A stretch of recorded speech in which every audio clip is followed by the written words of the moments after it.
struktur. Nanti yang anak pesantren nih, yang di pesantren itu ada namanya mabadi'u asyara. Ya, ada mabadi asyara. Sesuatu dianggap sebagai ilmu. Ya, ilmu hadis, ilmu ulumul Quran, ulumul hadis, ilmu fikih, ilmu tasawuf, ilmu usul fikih, ya ilmu apalagi tuh, ya astronomi, ya nanti biologi, sosiologi dan sebagainya, itu dia ada strukturnya. Ya, kemudian berikutnya ada metode atau cara untuk mendapatkannya. Yang dimaksud dengan cara itu bukan belajar. Belajar itu teknis. Tapi setelah belajar itu bisa mencari sebuah kebenaran. Kan udah ada saya tanya juga. Coba yang ini. Nah, saya mau tanya, ingin tahu apa? Ingin tahu tentang apa? Ingin tahu tentang apa? Boleh mikir. Yang sana ingin tahu tentang apa? Misalnya ingin tahu tentang hati wanita. Kalau dipelajari berarti ingin tahu tentang apa? Tentang apa? Teknologi apa yang jelas? Teknologi apa? Banyak banget. Misalnya teknologi, saya ingin bisa meningkatkan seseorang yang, mohon maaf, misalnya idiot jadi cerdas. Orang yang sudah biasa menjadi luar biasa. Itu teknologi. Caranya bagaimana? Caranya biasa adalah eksperimen, uji coba. Ya, misalnya dia berarti harus belajar struktur saraf manusia. Ya, otak manusia itu dipelajari. Bisa nggak memasukkan benda asing ke dalam sel DNA kita atau ke dalam sel-sel di otak kita? Kalau bisa berhasil berarti ini berarti sebuah teknologi bisa itu pakai eksperimen. Tapi eksperimen seperti itu perlu hati-hati. Ya, hati-hati kenapa? Karena yang diteliti itu adalah manusia. Misalnya yang akhwat misalnya nanti lahiran, kalau umpamanya lahirannya secara sesar itu berapa kali boleh lahiran? Ada yang tahu nggak? Ya, ada 2-3 ya, rata-rata 3. Nah, tahu dari mana 3? Tahu dari mana? Ya, yang benar adalah kita sebut saja dari dokter. Dokternya tahu dari mana? Hah? Dari belajar, tapi sebenarnya jawabannya bukan belajar. Ya, dari belajar dari mana? Belajar dari siapa? Dari gurunya dari mana? Gurunya dari mana lagi? Gurunya lagi dari mana lagi gurunya? Berarti kan belum ada sesar dulu. Kita udah tanya ini nih. Sini dulu. Kita tanya dulu nih. Kalau lahiran itu pengen normal atau sesar? Normal aja, Pak. Kenapa harus normal? Ya iya, kalau mamanya nggak bisa, nggak kuat kira-kira, kalau disesar berapa kali sih bolehnya?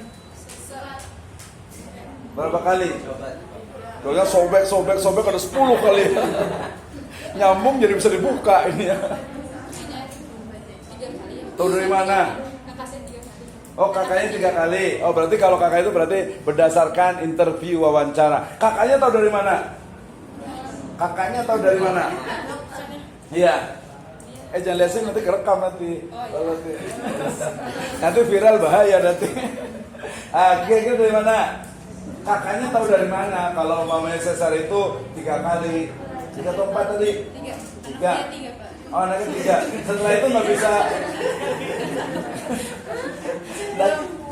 Kira-kira tahu dari mana? Dari dokter ya? Dokternya tahu dari mana? Belajar dari mana? Sekolahnya dapat di mana? Mau dari sekolah? Dari siapa? Dokter dari siapa aja? Dokter. Iya, dari siapa? Tahunya dari mana? Sesar itu nggak boleh 3 kali, nggak boleh lebih dari 3 kali. Tahu dari mana? Karena kalau dokternya udah praktekin ya.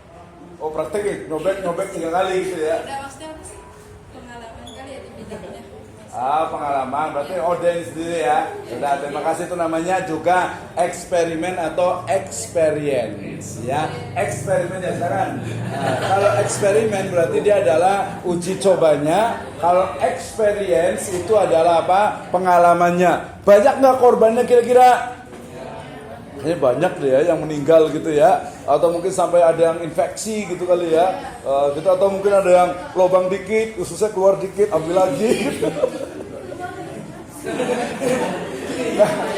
Tapi ternyata apa? Ternyata itu nanti namanya masuk ke dalam ilmu apa ya? Ilmu tentang kulit. Ternyata ya perut manusia itu ya ternyata dia itu apa? Lapisannya ada berapa lapis? 7 ya, berarti lapis apa tuh? Keju, coklat, aduh di lapis bener ya?